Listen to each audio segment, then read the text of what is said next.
అక్షరాలకు కనకాభిషేకం చేసిన రాజు. కవి, పండిత హృదయ సరోవరాల్లో కావ్య కలహారాలు పూయించిన రేరాజు రాజా వాసిరెడ్డి వెంకటాద్రి నాయుడు. ఆయనది అమరావతిని పరిపాలించిన రాజవంశం.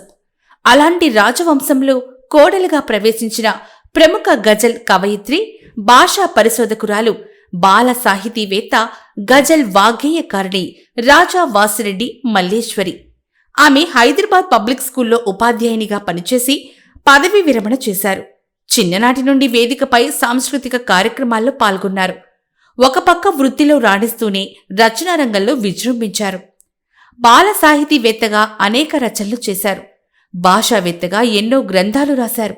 పలువురి ప్రశంసలు పొందారు. గజల్ కవయిత్రిగా ఏకంగా 10 గజల్ సంపుటాలు వెలువరించి సంచలనం సృష్టించారు. తాను సాహిత్యంలో విశేష కృషి చేయడంతో పాటు రాజా వాసిరెడ్డి ఫౌండేషన్ స్థాపించి సాహితీ సేవలు చేశారు. గజల్ గాయనిగా అనేక గజల్లు ఆలపించి దృశ్య మాధ్యమాల్లో వేలాది అభిమానుల ప్రశంసలు అందుకున్నారు. ఏకంగా ఆమె మోహన గజల్ల వీడియోలకు ఆసియన్ వరల్డ్స్ రికార్డ్ సాధించారు. శ్రీకారం లాంటి పాటల క్యాసెట్లు వెలువరించారు. అనితర సాధ్యమైన వాసిరెడ్డి మల్లేశ్వరి సాహితీ కృషికి, సాహితీ సేవలకు అనేక అవార్డులు, రివార్డులు అందుకున్నారు. 2018లో చంద్రబాబు చేతుల మీదుగా ఉగాది పురస్కారం అందుకున్నారు. ఆమె రాసిన నుడిగుడి గ్రంథానికి రోసయ్య చేతుల మీదుగా కొలకలూరి విశ్రాంతమ్మ అవార్డు పొందారు. అంతేకాదండోయ్, ఆమె సాహితీ కృషికి Yuva Kalavahini award, Gidugu Ramamurthy award, Arigapudi Purnachandra Rao foundation పురస్కారం, భారతీయ సాహిత్య అనువాద ఫౌండేషన్ అవార్డులు, నవ్యాంధ్ర రచయితల సంఘం పురస్కారం, ఇంకా అనేక సాహిత్య కళా సాంస్కృతిక సంస్థల అవార్డులు, రివార్డులు అందుకున్నారు.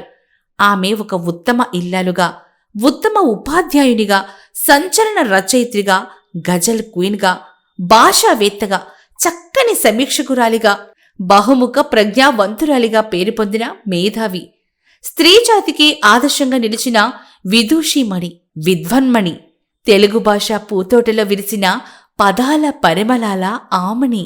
తెలుగు వన్ ప్రేక్షకులకు నమస్తే. అక్షరం కార్యక్రమానికి స్వాగతం. ఈరోజు మన మధ్య మల్లేశ్వర్ గారు ఉన్నారు. ఆమె ప్రముఖ కవయిత్రి, గజల్ క్వీన్, భాషా పరిశోధకురాలు, అంతేకాకుండా ఆమె గజల్ వాగ్గేయకారిణి. ఇలా అనేకమైనటువంటి సాహితీ ప్రక్రియల్లో కృషి చేసినటువంటి ఒక గొప్ప సాహితీవేత్త మన ముందున్నారు. ఆమెతో ఇవాళ అక్షరం కార్యక్రమంలో ముఖాముఖి కొనసాగిద్దాం. నమస్తే మేడం. నమస్తే అండి. ఎలా ఉన్నారు మేడం? బాగున్నానండి. మీరు ఎలా ఉన్నారు? బాగున్నాను మేడం.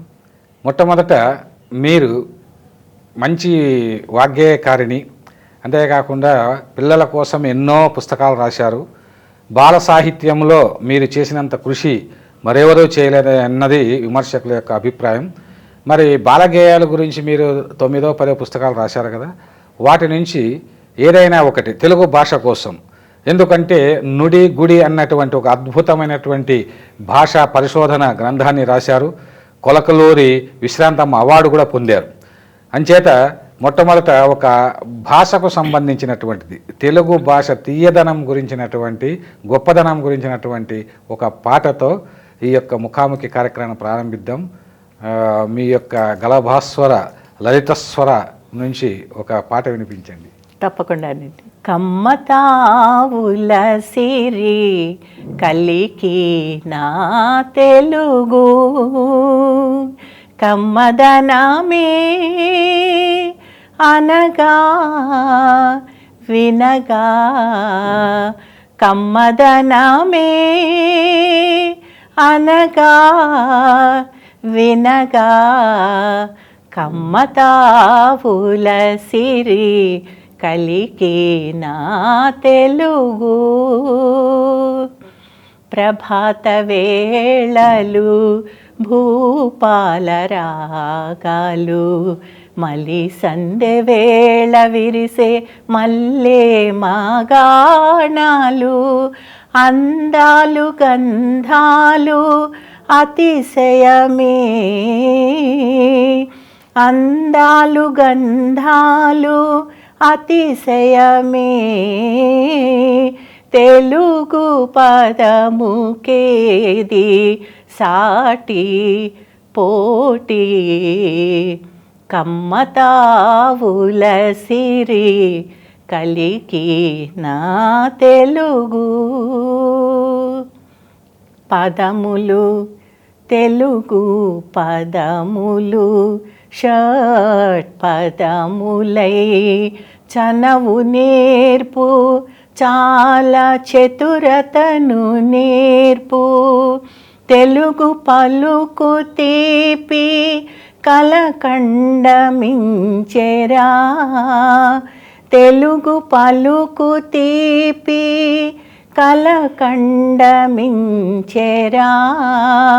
తెలుగు పదము పాడా తెలుగు పదము పాడా తేజము పొంగురా కమ్మతావుల సిరి కలికి నా తెలుగు పదములు పారాణి పెట్టి చక్కనైన అభివ్యక్తి బొట్టు పెట్టి కవితల హారతిచ్చి కావ్యా నైవేద్యమిచ్చి కలకాలం తెలుగు తల్లిని కలకాలం తెలుగు తల్లిని కొలిచెదమురారండి కొలిచెదమురారండి కమ్మతావుల సిరి కలికి నా తెలుగు కమ్మదనమే అనగా వినగా కమ్మతావుల సిరి కలికి నా తెలుగు. చాలా బాగా పాడారు మేడం. కమ్మ తావుల కలికిన తెలుగు, కమ్మ తావుల సిరి. సిరి అంటే సంపద. చాలా అద్భుతమైనటువంటి ఒక గాత్రం కూడా మీకు ఉంది మేడం. అంతేకాకుండా ఈ పాటలో తెలుగు భాష గొప్పదనము, తెలుగు పదాల యొక్క పరిమళము చాలా చక్కగా మీరు ఇందులో వివరించడం జరిగింది. అంతేకాకుండా అందానికి గంధానికి కూడా తెలుగు పదాలు మరి సౌగంధిక లాంటివి అనేటువంటి ఒక భావం వచ్చేలాగా ఈ పాటను రాశారు. ఇలాంటి పాటల వల్ల పిల్లల్లో, అంటే ఇప్పుడు చదువుకుంటున్నటువంటి పిల్లల్లో ఇలాంటి పాటలు నేర్చుకోవడం వల్ల వాళ్ళలో ఒక శబ్దశక్తి, అంటే పదాలకు సంబంధించినటువంటి అర్థాలకు సంబంధించిన విషయాలు ఎన్నో వాళ్ళకి తెలుసుకోవడానికి అవకాశం ఎక్కువగా ఉంటుంది.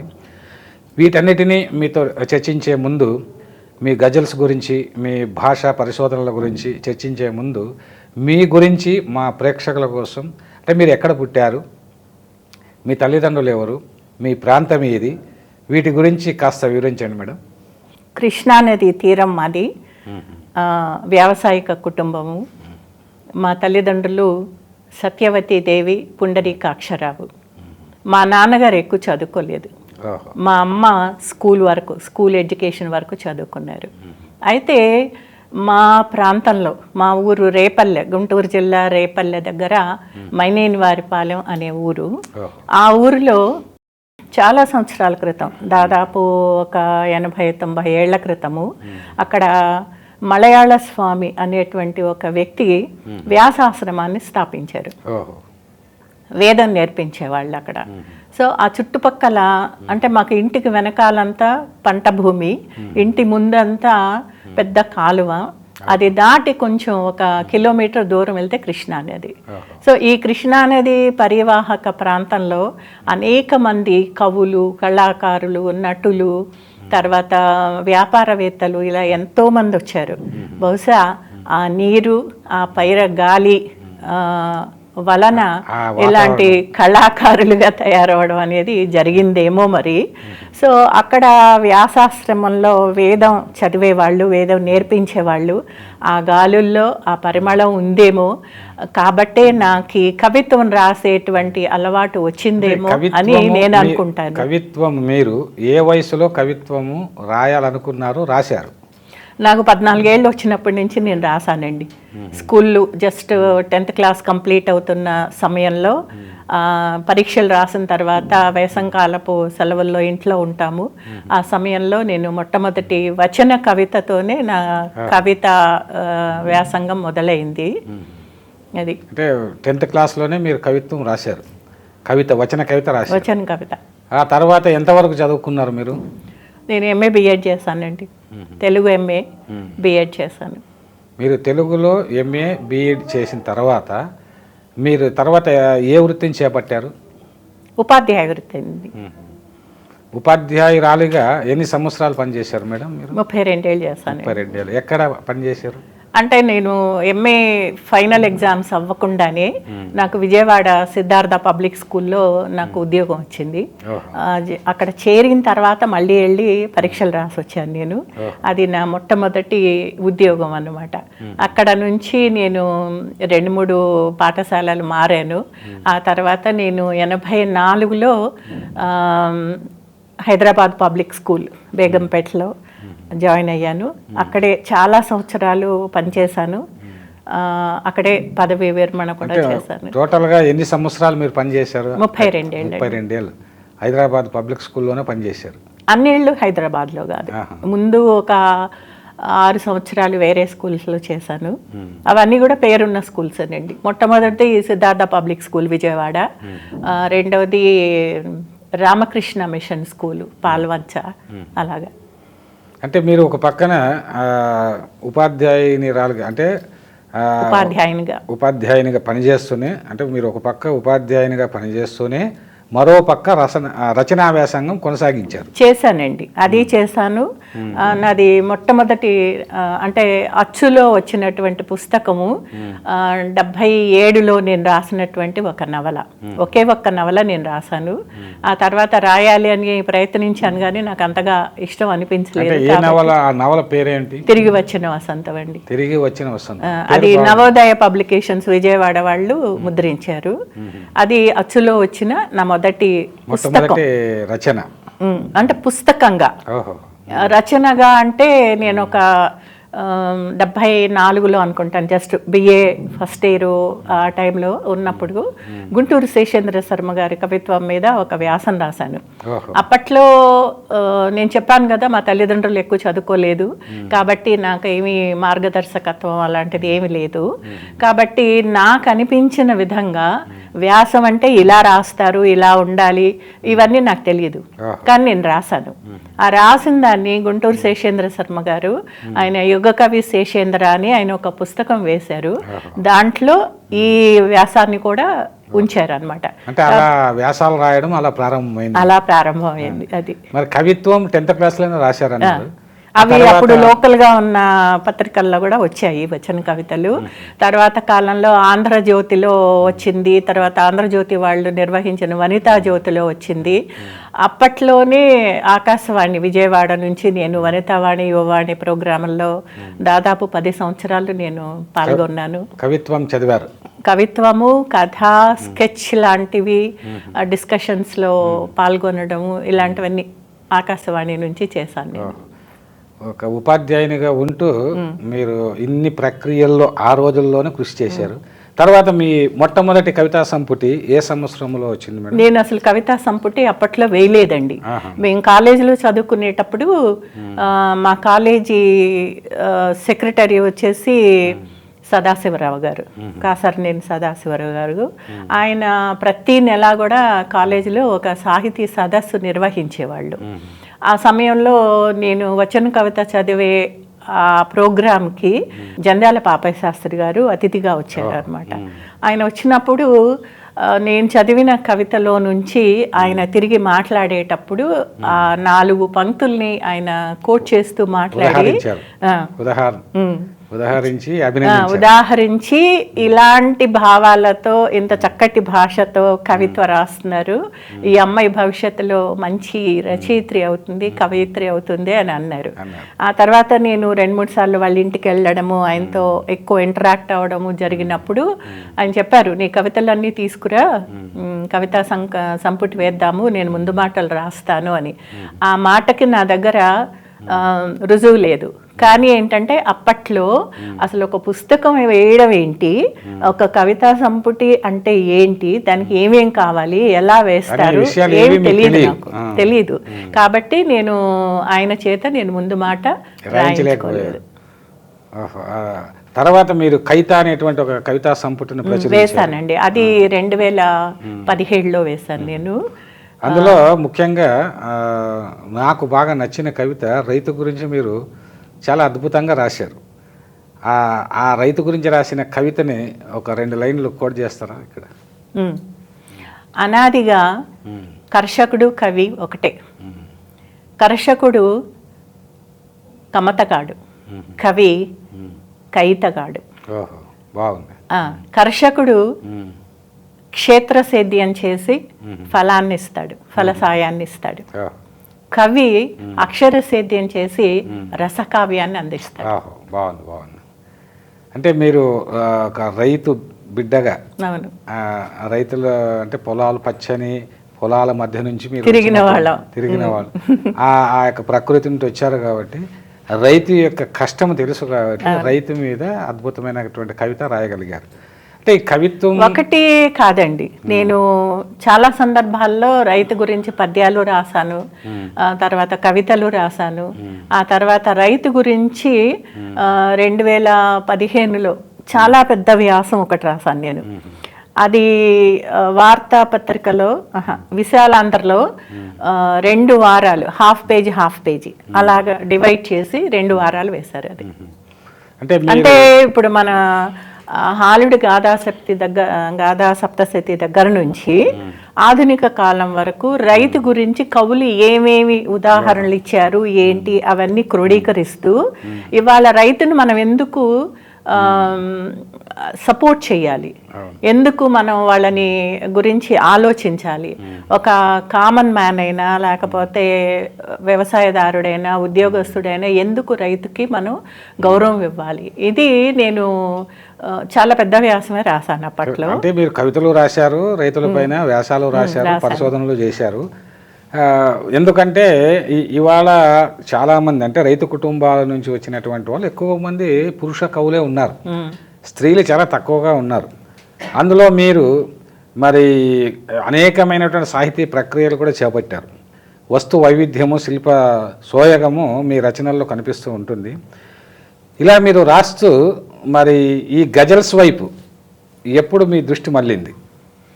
ఎందుకు గజలు రాయాలని అనుకున్నారు? అదే బాల సాహిత్యము ఇవన్నీ అయిపోయిన తర్వాత పద్యాలు రాశానండి నేను. ఆ పద్యాలు అయిపోయిన తర్వాత గేయాలు రాశాను నేను. అంటే గేయాలు అంతకుముందు కూడా రాశాను, అప్పుడు కొంచెం విరివిగా రాశాను. ఆ రాస్తున్న సమయంలోనే నేను ఇంటర్మీడియట్ డిగ్రీ ఫస్ట్ ఇయర్లో ఉన్నప్పుడు దాశరథి గారు రచించిన గాలిబ్ గీతాలు అనువాదం అది నేను చదివాను. కానీ అప్పట్లో గజల్ అంటే రాయాలి లేకపోతే ఇలాగా ఇవన్నీ నేను అనుకోలేదు, అసలు ఆలోచనే నాకు లేదు. ఆ తర్వాత 19లో మీరే చెప్పారు, మీరు గేయాలు రాస్తారు కదా మేడం, గజల్స్ ఎందుకు రాయకూడదు అని చెప్పని. అప్పుడు ఆలోచన వచ్చి ప్రయత్నం చేశాను. ఒక 20-25 గజల్స్ రాసేంత వరకు ఒక షేర్ దగ్గర ఒక కాఫీ అవ్వడము లేకపోతే అట్లా ఏదో జరిగింది, అయినా నేను వదిలిపెట్టలేదు. గజల్స్ రాయడం అంటే మీరు గేయాలు అద్భుతంగా రాశారు. గజల్కు గేయానికి పెద్ద తేడా ఏం లేదు, కానీ కొన్ని నియమాలు లక్షణాలు రాయవచ్చని నేను అలా చెప్పాను. మీరు అద్భుతంగా రాశారు. అయితే ఇక్కడ ఏంటంటే ఇప్పుడు మీరు గేయాలు రాశారు, అంతకుముందు బాల సాహిత్యం పైన ఎన్నో గేయాలు రాశారు, గజల్స్ రాశారు. ఈ రెండింటిలో బాల సాహిత్యంలో కూడానండి మామూలుగా అందరూ ఎలా రాస్తారంటే గేయం రాస్తారు లేదా కథ రాస్తారు, అంతో ఇంతో ఓపికంటే నవల రాస్తారు. కానీ నేను బాల సాహిత్యంలో కూడా వివిధ ప్రక్రియలు చేశాను. పద్యాలు రాశాను, గేయాలు రాశాను. ఆ గేయాలు నేనే పాడి బాల సాహిత్యానికి సంబంధించిన వాట్సాప్ సమూహాల్లో పెట్టాను. ఆ తర్వాత పదంలో పదం అనేటువంటి పిక్టోరియల్ డిక్షనరీ చేశాను. తర్వాత ప్రకృతి, వ్యక్తిత్వ వికాసము, భాష, సాహిత్యము ఇలాంటి అన్నిటినీ కలగలుపుకొని వ్యాసాలు రాశాను. అవి వార్తాపత్రికలో దాదాపు 8 సంవత్సరాలు వచ్చాయి. అంటే బాల సాహిత్యం పైన అంటే గజల్స్ రాసే ముందు ఇవన్నీ బాల సాహిత్యం పైన విశేష కృషి చేశారు. సో బాల సాహిత్యం గురించి ఇంకా అంటే మీరు చేసిన పరిశోధనలు, మీరు రాసినటువంటి వ్యాసాలు, గేయాలు, కవితల గురించి తెలుసుకునే ముందు, ఎందుకంటే ఇప్పుడు మీరు ప్రస్తుతము ఒక గజల్ క్వీన్గా ప్రపంచ రికార్డు సాధించారు. అంటే మొట్టమొదట తెలుగులో ప్రపంచ రికార్డు సాధించినటువంటి గజల్ కవయిత్రిగా మీకు పేరుంది. అంతేకాకుండా ఎవరు రాయని విధంగా నాకు తెలిసి మరి భారతదేశంలోనే ఎవరు కూడా 10 గజల్ సంపుటాలు వెలువరించి ఉండరు. మీరు వేశారు. వేసినందుకు మీరు ఎలా ఫీల్ అవుతున్నారు? అంటే నేను మొదట మోహన అనే పుస్తకం రాసినప్పుడు, గజల్ సంపుటి వేసినప్పుడు ఇన్ని సంపుటాలు రాస్తానని కానీ ఇన్ని రాయాలని కానీ నేను అనుకుని రాయలేదు. ఒక పుస్తకం తర్వాత ఇంకొకటి అలా కాలమే అలా తీసుకెళ్ళిపోయింది అన్నమాట. అంటే మీకు అలా రాయడానికి ప్రేరణ ఏమిటి? ప్రేరణ అంటే నా చుట్టూతో ఉన్న మనుషులు, నాకు కలిగిన అనుభవాలు, లేకపోతే ఎదటి వాళ్ళ అనుభవాలని అలా గమనిస్తూ వాటి నుంచి నేను ప్రేరణ పొంది ఇన్ని గజల్స్ రాయడానికి, అసలు అంతకుముందు వచన కవితలు రాసే విధానం నుంచి గజల్ వైపుకి మళ్ళీ మీరు కొన్నేళ్ళు వచన కవిత్వాన్ని పక్కన పెట్టి కేవలం గజల్స్ పైనే కాన్సన్ట్రేషన్ చేశారు. పుంఖానుపుంఖంగా గజల్స్ అంటే కాన్సన్ట్రేషన్ చేయడం కూడా కాదండి, ఏదో రాద్దామని మొదలు పెట్టినప్పుడు ఆ రచన వచన కవిత వైపు కాకుండా గజల్ వైపు వెళ్ళిపోయేది. అదే గజల్ వైపు వెళ్ళింది. మళ్ళీ ఫేస్బుక్లోను, వాట్సాప్లోను పుంఖానుపుంఖంగా గజల్స్ రాసి మీరే పాడి అందులో పెట్టారు. మీరు స్వయంగా మరి తెలుగు టాకీస్ అందులో కూడా 50-60 గజల్స్ అంటే ఇప్పుడు మోహన మొదటి పుస్తకంలో నుంచే నేను 50 గజల్స్ పాడానండి. దానిని జీకే తెలుగు టాకీస్ ఆయన అధిపతి కృష్ణ దువ్వూరి గారు ఆయన ఏం చేశారంటే, మీరు పాడిన విధానం నాకు నచ్చింది మేడం, కాబట్టి వీటిని నేను విజువల్స్ పెట్టి వీడియోస్ తీస్తాను అని అడిగారు. ఆయన చేయమంటారా అని అడిగారు. ఎవరు కాదంటారండి. సో అందుకని నేను కూడా ఆ విధంగా మీరు 50 గజళ్ళు నేను పాడడము, ఆయన వీడియోస్ తీయడం కూడా ఎలా అంటే ఆర్ట్ తోటి, అంటే చిత్రాలతోటి, మామూలు మనుషుల బొమ్మలో లేకపోతే ఇంకోటో బయట దొరికేటువంటి ఫోటోస్ అవన్నీ కాకుండా ఆర్ట్ పీసెస్ తోటి ఆయన వీడియోస్ చేశారు అనమాట. సో మేమిద్దరం కలిపి వరల్డ్ రికార్డ్స్కి అప్లై చేశాం. వరల్డ్ రికార్డ్ సాధించారు. అందులో మీరు పాడినటువంటి గజల్స్లో 1-2 గజల్ మత్లాలు పాడండి. ఆ పుస్తకంలో మొట్టమొదటి గజలు మోహనలో అక్షరమై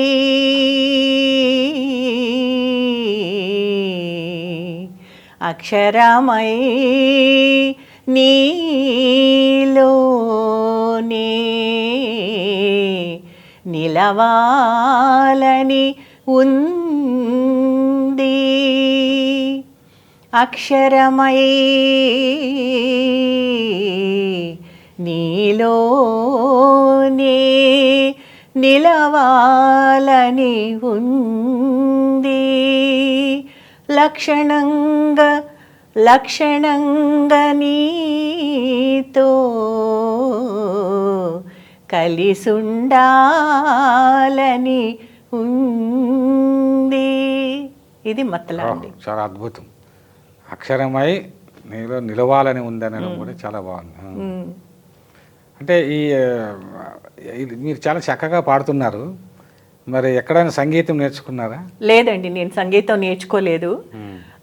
కేవలం ఒక గజల్ నేను రాసిందే నేను చదువుకున్నప్పుడు నాకు ఎలా అనిపిస్తే అలా పాడాను నేను. అంతేగాని ఇది ఒక రాగము, ఇది ఇలా ఉండాలి, దీనికి ఒక నియమం ఉంది, ఇలాంటివన్నీ నాకు తెలియదు. ఇప్పుడు దక్షిణాది భాషల్లోనూ చాలా మంది గజల్స్ రాశారు, కానీ పాడిన వాళ్ళు చాలా తక్కువ మంది ఉన్నారు. కానీ ఇన్ని పాడిన వాళ్ళు కూడా లేరు. మీరు ఎక్కువ అంటే దాదాపుగా 50 గజల్స్ అందులో పాడారు. ఏది తెలుగు మోహనలో నుంచి పాడారు. మరి ఇలా పాడుతున్నాడు. ఉత్తరాదిలోనే గజల్స్ చాలా మంది పెద్ద పెద్ద గాయకులు హిందీ, ఉర్దూ గజల్స్. అట్లా వాళ్ళు పాడినటువంటి విధంగా మనం తెలుగులో పాడాలనే ఏమన్నా రూల్స్ ఉందా? అది నేను అనుకోవట్లేదండి. వాళ్ళల్లో కూడా అందరూ ఒకే విధంగా పాడట్లేదుగా. ఇప్పుడు జగదీత్ సింగ్ ఒకలాగా పాడతారు, మెహదీ హాసన్ ఒకలాగా పాడతారు, హరిహరన్ ఒకలాగా పాడతారు, తర్వాత తలత్ అజీజ్ ఒకలా, ఎవరి బాణీలు వాళ్ళకు ఉన్నాయి. అంతేగాని గజల్ అంటే హిందీ గజల్ అంటే ఇలాగే పాడాలి, లేకపోతే ఉర్దూ గజల్ అంటే ఇలాగే పాడాలి అని వాళ్ళకేం లేదు కదా. తర్వాత ఇంకోటి ఏంటంటే భాషా భేదం అనేది ఒకటి ఉంది. హిందీలాగా తెలుగు కాదు, అది హల్లంత భాష, ఇది అజంత భాష. కాబట్టి భాషని బట్టి భావాన్ని బట్టి రాగాలు కూర్చుకోవాల్సిందే కానీ అలా ఉంది కాబట్టి మనం కూడా అలాగే పాడాలంటే అది రూపాలు మారిపోయి అలాగే పాడాలన్న ఇదేమి లేదండి, రూల్ అలాగే రాయాలన్న నియమము లేదు. అయితే గుంటూరు శేషేంద్ర శర్మ లాంటి గొప్ప కవి ఆయన, మరి ఆయన తెలుగులో గజలు రాయడము దవాదలీల పద్ధతి టెక్నిక్స్ సాధించడం కష్టము, అందుకే నేను రాయలేను, రాసి గజల్ని నేను చెడగొట్టలేను అని ఆయన రాసినటువంటి ఈ నగరం జాబిల్లిలో గ్రంథంలో చెప్పారు. కానీ ఆయన తర్వాత నారాయణ రెడ్డి గారు, దాశరథి రాశారు, నారాయణ రెడ్డి రాశారు, తర్వాత ఇంక చాలామంది రాస్తూ వచ్చారు. ఈ క్రమంలో మీరు మోహన రాసిన తర్వాత ఇంక తర్వాత ఎన్ని సంపుటాలు రాశారు? ఏ సంపుటం? 9 రాశానండి. వీటన్నిటికీ పేర్లు కూడా ఇంతవరకు ఎవరు అంటే అలాంటి పదాలతో పేర్లు ఎవరు పుస్తకాలకి పెట్టలేదు. మొట్టమొదటిది మోహన, రెండవది మల్లియలు, మూడవది నిరాతప, నాలుగవది వరాళి, ఐదవది సింజి, ఆరవది కైరవి, ఏడవది ఆదా, 8 వల్లపు, 9 కలికి, 10 నే తీయని తెలుగు గజలున్నాయి. ఈ 10 పేర్లతో కలిపి 10 పేర్లు వచ్చేలాగా నేను ఒక గజల్ రాసుకున్నాను. ఈ 10 పేర్లతో ఒక గజల్ రాస్తున్నారు. సరే, ఇన్ని 10 సంపుటాల్లో మొత్తం ఎన్ని గజల్స్ రాసి ఉంటారు మీరు? మొత్తం అంటే పుస్తకానికి 50 గజళ్ళు చొప్పున వేసుకుంటే 500 గజళ్ళు అచ్చులో వచ్చాయి. అంటే ఈ గజల్స్ రాయడంలో ఒక నియమము అంటే ఎక్కువ గజల్స్ సంపుటాలు రాశారు కాబట్టి కాఫియా, రదీఫ్లు, వీటిని మల్లేశ్వర్ గారు చక్కగా పాటిస్తారు అనేటువంటి ఒక పేరు ఉంది. మరి దానికోసం మీరు ఏమైనా ప్రత్యేకమైన కృషి చేశారా? ప్రత్యేకం అంటే ఒక భావాన్ని రాస్తూ వెళ్తున్నప్పుడు దాని తగినట్టుగా వచ్చే పదాలే ఇంతవరకు చాలామంది గజల్ రైటర్స్ రాయనటువంటి కాఫియా పదాలు ఉన్నాయి నేను రాసినటువంటి గజళ్లలో. అలాగే రదీఫ్ అనేది కూడా అంతవరకు చాలామంది కొన్ని రకాలైన పదాలు మాత్రమే వాడారు. ఇప్పుడు ఊగే ఊగే పూల కొమ్మ, విరులు చిలికించింది, మామూలుగా అయితే అక్కడ తాగిపోతారు, ఎందుకంటే అక్కడ ఒక క్రియాపదం వచ్చేసింది, చిలికించింది, అయిపోయింది. కానీ నేను అలా వదలలేదు. ఎందుకు అంటే కాఫియాకి సపోర్టింగ్గా రదీఫ్ అనేది ఉంటుంది. రదీఫ్ యూజ్లెస్ వర్డ్ కాదు నా ఉద్దేశంలో. రదీఫ్ చాలా ఇంపార్టెంట్ వర్డ్. అది కాఫియాకి సపోర్ట్ చేస్తుంది, ఆ మిశ్రాకి అందాన్ని తీసుకొస్తుంది, ఇలా అంతా చాలా చాలా రకాలుగా. అందుకని నేను దాని పొడిగింపుగా ఏం రాశానంటే ఊగే ఊగే పూల కొమ్మ విరులు చిలికించింది, ఎందుకు ప్రశ్న వచ్చింది, ఆన్సర్ లేదు అక్కడ, నువ్వు వస్తున్నావని. అది అలాగే తూగే తూగే గాలి తావి దారలికించింది, గాలితో తావి ప్రయాణం చేస్తుంది అనేది మనకు తెలుసు, లేకపోతే గాలి తీసుకెళ్తుంది అనేది తెలుసు మనకి. కానీ తావితో దారంతా అలికించిందంట, ఎందుకు అంటే నువ్వు వస్తున్నావని. సో ఇలాంటి రదీఫ్ పదాలని ఎవరు వాడలేదు. ఇలా నేను చేసిన ప్రయోగాలు చాలా ఉన్నాయి, చాలా చాలా ఉన్నాయి, ఒకటి కాదు. అందులో మళ్ళీ గజలియత్ అనేటువంటిది ఒకటి ఉంది. అంటే గజలియత్ అంటే గజల్ తత్వం. ఇప్పుడు మామూలు కవిత్వానికి ఒక గేయం రాస్తాం అనుకోండి, గేయంలో ఏదైనా మనం చెబుతాం, కానీ గజలియత్ అనేది సపరేట్. గజల్స్ చాలామంది రాస్తున్నారు, బట్ గజలియత్ సాధించడం అనేటువంటిది గొప్ప ఇమేజినరీ ఉంటుంది తప్ప సాధ్యం కాదు. ముందు ఏంటంటే దాంట్లో భాష ఉండాలండి, భావుకత ఉండాలి, ఆ రెండు కలిసిన తర్వాత కవిత్వం ఉండాలి. కవిత్వం లేని గజళ్ళే మనకి ఎక్కువ వస్తున్నాయి. ఇప్పుడు కవిత్వంతో కూడిన గజళ్ళు చాలా అరుదుగా వస్తున్నాయి. అంటే మీరు అన్నట్టుగా ఇప్పుడు భాష ఉండాలి. ఇప్పుడు ఒక పెళ్లికి వెళ్తున్నామండి, మంచి పట్టు చీర కట్టుకుంటారు, నగలు అన్నీ పెట్టుకుంటారు, స్లిప్పర్స్ వేసుకెళ్తే ఎలా ఉంటుంది? బాగుంటది కదా. సో గజల్ శిల్పంలో మొత్తం అంతే పకడ్బందీగా జిగి బిగి, అల్లసాని పెద్దన పద్యాన్ని జిగి బిగి అంటారు కదా, అల్లసాని, అట్లాగా మీ గజల్స్లో జిగి బిగి ఉంటుంది. ఈ జిగి బిగి ఉండడానికి మీరు ఇంతకు ముందు అన్నట్టుగా భాష మీద పట్టు ఉండాలి, అదేవిధంగా లక్షణాలు తెలిసి ఉండాలి, భావుకత ఉండాలి, కవిత్వం ఉండాలి. ఈ మూడు అనుభవం పైన వస్తుంది. మీరు ఈ కవిత్వం ఆల్రెడీగా మీరు కవిత్వం అంతకు ముందే రాశారు కాబట్టి, ఇంకా భాష పైన పరిశోధన చేశారు కాబట్టి, పదాల పరిమళాలు ఇలాంటి గ్రంథాలు రాశారు కాబట్టి, ఇవన్నీ కలిసి మీ యొక్క గజల్లో మంచి జిగి పదబంధాలు ఇలాంటివన్నీ పద ప్రయోగాలు వచ్చాయని చెప్పేసి భావిస్తున్నారా మీరు? అవునండి. ఎందుకంటే ఇప్పుడు భాష తెలియకపోతే భావుకత ఉన్నా కానీ దానికి తగిన భాష లేనప్పుడు దాన్ని వ్యక్తీకరించలేము. కాబట్టి భాష కూడా అంటే ఇంకొకటి ఏంటంటే భావం అనేది తనకు తగిన భాషను అదే తెచ్చుకుంటుంది అని అంటారు కొందరు. అది అవునా కాదా అనేది ఇప్పుడు రాస్తున్న గజల్స్ని బట్టి మనం డిసైడ్ చేసుకోవాలి. అందరికీ అది కుదరదేమో అని. సరే, అలాంటి గజల్లో ఒకటి మీరు మరొక గజల్ పాడండి. ఎంత కాంతి చిందో ఎన్ని కళల చెందో హాయి విందో నే నిసివెన్నెలనే నిసివెన్నెలనే కాగేటి కాలపు కాగేటి కాలపు క్రతువుల కొలుపుల చిత్రాలు కనలేని మసివెన్నెలనే మసివెన్నెలనే ఇలా చెప్తూ వెళ్తున్నప్పుడు ఇక్కడ మీరు మసి వెన్నెల అని వాడారు. వెన్నెల అంటేనే మసిలేనిది కదా, అంటే మసి అంటే చీకటి అనుకుందాం. ఆ చీకటి నుండి వచ్చేది చూడలేనిది ఏది కూడా. గజలియత్ అంటే నాకు జ్ఞాపకం వచ్చిందండి. అంటే ఉర్దూ గజల్స్లో మామూలుగా శ్మశానం అంటే అంటే వసంతం వచ్చింది అంటే నాకు కాదు చచ్చేంత భయం వేస్తుంది అంటాడు. అలాగా గజలియత్తు అనేటువంటిది మీ గజల్స్లో మసివెన్నెల లాంటి పదబంధాలు వాడటం వల్ల వచ్చిందని అనుకుంటాము. ఈ వెన్నెల కూడా ఈ వెన్నెల పైన మీరు చాలా గొప్ప గజల్ రాశారని విన్నాను. ఇదే గజల్ అండి, ఇదే గజలు. దాంట్లోనే మీకు మతలా వినిపించాను నేను. అయితే ఈ వెన్నెల గురించి మన ప్రబంధ కవులు కానీ ఆ తర్వాత వచ్చిన ఆధునిక కవులు కానీ ఎవరు కూడా ఇన్ని రకాలుగా వర్ణించలేదు. ఇప్పుడు వెన్నెల పైన ఆధునిక కాలంలో గోరేటి వెంకన్న గారు రాసిన వెన్నెల కవిత బాగుంది. అది కవిత్వం, మంచి పదబంధాలతో మంచి ఊహతోటి బాగా రాశారు ఆయన. అయితే ఇక్కడ నేను చేసింది ఏంటంటే నిసి వెన్నెల, మసి వెన్నెల, ఉసి వెన్నెల, పసి వెన్నెల, మిసి వెన్నెల, ముసి వెన్నెల ఇలాగా 11 రకాలైనటువంటి వెన్నెల తేడాలని నేను చెప్పాను, ఇందులో చూపించారు. అది గజల్లో సాధ్యమైంది. దాంతో మంచి గజలియత్తు కూడా వచ్చింది. ఇలా అంటే కొత్త ప్రయోగాలు మీరు గజల్స్లో చాలా కొత్త చేశానండి, చాలా చేశాను నేను. సో కాకపోతే ఏంటంటే ఇవి ఏమున్నాయి ఏంటి అనేది ఎవరు చూస్తారు అనేది పైవాడికి ఎరుక. అట్లా కాదండి, ఇప్పుడు మనం కృషి చేస్తూ వెళ్ళాలి. కృషి చేస్తూ వెళ్ళిన తర్వాత పాఠకులే మన యొక్క ప్రతిభను నిర్ణయించే నిజమైన న్యాయ నిర్ణేతలు, అంటే సాహిత్యంలో. మరి ఈ గజల్స్లో ఇంతవరకు అంటే పురుషులే కొంత ఆధిక్యత ఉండేది తెలుగు గజల్స్లో.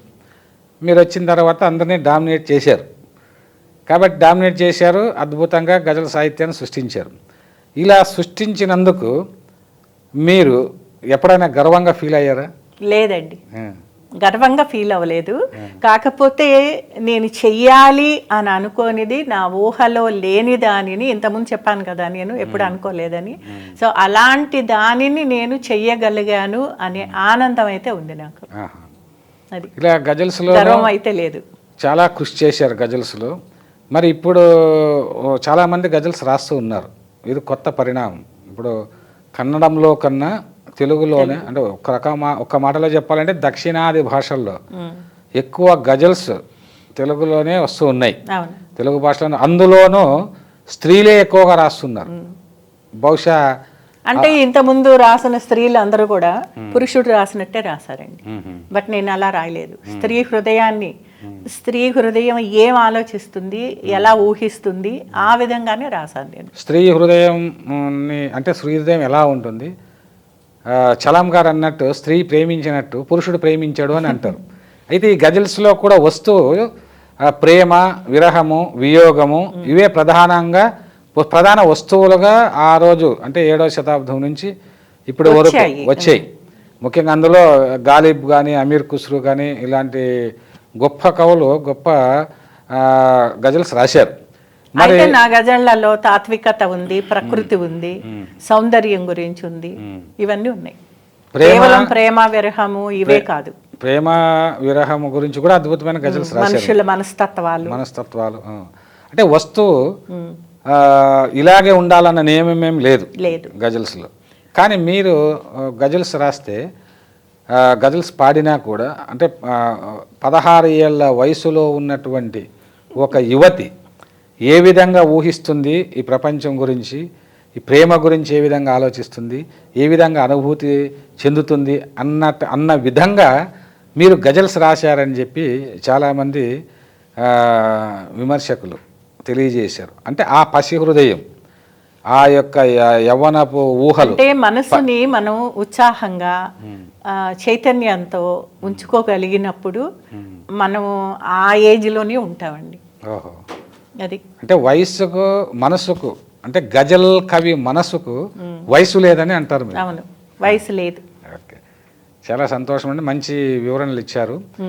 ఇప్పుడు గజల్స్ చాలామంది రాస్తూ ఉన్నారు, ఫేస్బుక్లోనూ వాట్సాప్లో పెడుతూ ఉన్నారు. మరి వాటిని పరిశీలించిన తర్వాత మీకేమనిపిస్తుంది? నేను ఇందాక చెప్పాను కదండి, కొంతమందికి భాష ఉండదు. నేను ఒక ఇది కూడా రాశాను, నేను కవిత కూడా, పదాలన్నీ తిరిగిన చోటే మళ్ళీ మళ్ళీ తిరుగుతూ ఉన్నాయి అని. అంటే ఒక 200 పదాలు 300 పదాలు పరిచయం ఉంటుంది వాళ్ళకి. ఆ పదాలనే తిప్పి తిప్పి రాస్తారు కానీ కొత్త పదాలు నేర్చుకుందామని కానీ కొత్త ప్రయోగాలు చేద్దామని కానీ అవి చేయట్లేదు. నేను గజల్ రాయడం మొదలుపెట్టి మొదటి పుస్తకం వేసిన దగ్గర నుంచి ఇప్పటి వరకు 5 ఏళ్ళు అనుకున్నాం. 5 ఏళ్లలో మీకు తెలుసు ఎంత చేశాను నేను గజల్ కోసం అనేది.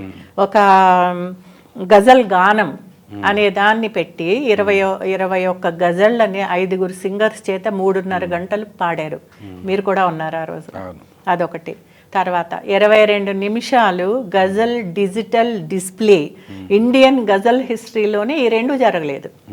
అలాగే ఈ వరల్డ్ రికార్డ్స్ రావడము జరగలేదు. ఇన్ని పుస్తకాలు వేసిన వాళ్ళు విధానం బట్టి గజల్స్ని పాడించడం ద్వారా, గాయకుల చేత గజల్స్ పాడించడం ద్వారా ఆ గజల్లో ఉండేటువంటి కవితా సౌందర్యం కానీ, అంతఃసౌందర్యం కానీ, తాత్విక సౌందర్యం కానీ ఇలా బయట పడడానికి అవకాశం ఉందని మీరు అంటున్నారు. ఉందండి, తప్పకుండా ఉంది. ఎప్పుడు ఉంటుంది అని అంటే ఆ గాయకుడిని ఆ గజల్లో ఉన్న భావాన్ని ఆస్వాదించి అనుభూతించి దాన్ని తన గళంలో పలికించగలిగినప్పుడు మాత్రమే ఆ గజల్ సౌందర్యం బయటకు వస్తుంది. అలా కానప్పుడు దాన్ని నెమ్మదిగా చదువుకునే వాళ్ళు ఆనందించాల్సిందే. గజల్స్ పైన చాలా మంచి అభిప్రాయాలు మీరు వ్యక్తం చేశారు. మీలాగే ఇంకా ఇప్పుడు రాస్తున్నటువంటి వాళ్ళందరూ కూడా మీ మార్గాన్ని అనుసరించాలని నేను కోరుకుంటున్నాను. తర్వాత ముఖ్యంగా మీరు అంటే రాజా వాసిరెడ్డి మల్లీశ్వర గారు అంటే మంచి పరిశోధకురాలు, మంచి సమీక్షకురాలు, చక్కగా తెలుగు భాషను చక్కగా ఉచ్చరిస్తారు, మంచిగా సమీక్షలు చేస్తారు అని పేరుంది. మరి ఈ భాష పైన ప్రత్యేకమైన కృషి చేయాలని ఎప్పుడు అనిపించింది? ఆ తర్వాత మీరు ఈ భాష పైన పరిశోధనలు చేయడానికి కారకులు ఎవరు? నేను ఉపాధ్యాయునిగా ఉన్నప్పుడే, హైదరాబాద్ పబ్లిక్ స్కూల్లో నేను పనిచేస్తున్నప్పుడే, నేను పనిచేస్తున్న ప్రతి స్కూలు కూడా ఇంగ్లీష్ మీడియం. ఈ ఆంగ్ల మాధ్యమంలో పిల్లలు ఎలా ఉంటారు, మారుతున్న సమాజంలో తల్లిదండ్రులు ఎలా ఉంటారు, వాళ్ళు అనుకున్నది సరిగ్గా వ్యక్తం చేయగలుగుతున్నారా లేదా, ఇలాంటివన్నీ నేను పరిశీలించినప్పుడు నా అనుభవంలోకి వచ్చిన అంశాలను దృష్టిలో పెట్టుకొని కేవలం పిల్లలకి తరగతిలో బోధన చేయడం ఒక్కటే కాదు, ఇంకా ఏదో చెయ్యాలి అని నేను ఆలోచించాను. అప్పుడు నాకు అనిపించింది ఏంటంటే భాష గురించి చెప్పాలి, భాష గురించి రాయాలి అనేది అనిపించింది నాకు. తర్వాత ఏంటంటే తరగతి గదుల్లో డిక్టేషన్ అంటే ఉక్తలేఖనం ఇలా ఉండాలి, లేకపోతే చూచివ్రాత రాయించాలి, ఇట్లాంటివన్నీ అన్నప్పుడు చూచివ్రాత గురించి పెద్ద పెద్ద వాళ్ళే చాలా వ్యాసాలు రాశారు. కానీ నాకు అనిపించింది, నా అనుభవంలో నేను చూసింది చేసింది ఏంటంటే, ఒక ఉపాధ్యాయుని తను నల్లబల్ల పైన తను రాసే రాతని పిల్లలకి అనుకరణ శక్తి ఎక్కువ ఉంటుంది ఆ వయసులో, చిన్నపిల్లలకి. కాబట్టి ఉపాధ్యాయుని సరిగ్గా రాస్తే అది చూసి వాళ్ళు బాగా రాస్తారు, చూచి వ్రాత అవసరం లేదు. ఇంకొకటి, ఈ వేగం పెరిగిన జీవితంలో సమాజంలో ఇవన్నీ కుదరవండి. అవన్నీ పక్కన పెడితే భాష దగ్గరకు వస్తే ఇవన్నీ చూసిన తర్వాత నాకు అనిపించింది అనమాట రాయాలి అని. అందుకని మొట్టమొదటిగా నేనేం చేశానంటే, పిల్లల కోసం అని చెప్పి ఒక్కొక్క పంక్తిలో 3-4 పదాలు, అలాంటివి 2 పంక్తులు అలాంటివి తీసుకుని నేను చిన్న పదాలు అనే పేరుతోటి వార్తలో, మొట్టమొదట మీరు పరిచయం చేశారు వార్తలో పదాలనే నేర్పించాలి, వొకాబులరీని అందించాలి. పద పద్ధతి ద్వారా పిల్లల్లోని భాష కంప్లీట్ గా పద పద్ధతి కూడా కాదు. అంటే ఎలా అంటే, ఇప్పుడు చెట్టు కాయను కాయ, ఏటికి ఉండును పాయ, కాయ పాయ, ఇలా అంటే అంత్యప్రాసతో పదాలను పరిచయం చేయడం, అలాంటి ప్రయోగం చేశాను. అది అయిపోయిన తర్వాత విశాలాంధ్రలో పదంలో పదం అనే ఒక శీర్షికతోటి, అంటే ఎలా అంటే ఆహారము అనేది ఉంది అనుకోండి, దానికి ఒక అర్థం ఉంది, ఒక బొమ్మ వస్తుంది, దాని నుంచి హారం విడగొట్టేసి దానికి వేరే అర్థము వేరే చిత్రము వస్తుంది. అట్లాగా చాలా దాదాపు 1.5 రోజుల పాటు నేను చేశాను. అయితే అక్కడ సమస్య ఏమైందంటే బొమ్మలు వేయడం, నాకు బొమ్మలు వేయడం రాదు, వేసి పెట్టేవాళ్ళు లేరు, కాబట్టి దాన్ని ఆపేశాను. అయితే తర్వాత కాలంలో మీరు వాటినే మీరు పుస్తకాలుగా వేయించారా? పుస్తకంగా వేయలేదండి వాటిని, ఎందుకంటే అవి నేను మొదలు పెట్టినప్పుడు పదాలు పరిమళాలు ఎన్నో అది నేను ఎక్కడ రాసానంటే వార్తలో రాసానండి. అది నాకు అనిపించింది అనమాట, కేవలము పదాలు పరిచయం చేయడమే కాదు, తద్వారా సాహిత్యాన్ని కూడా మనం పరిచయం చేస్తే బాగుంటుంది అనుకున్నా.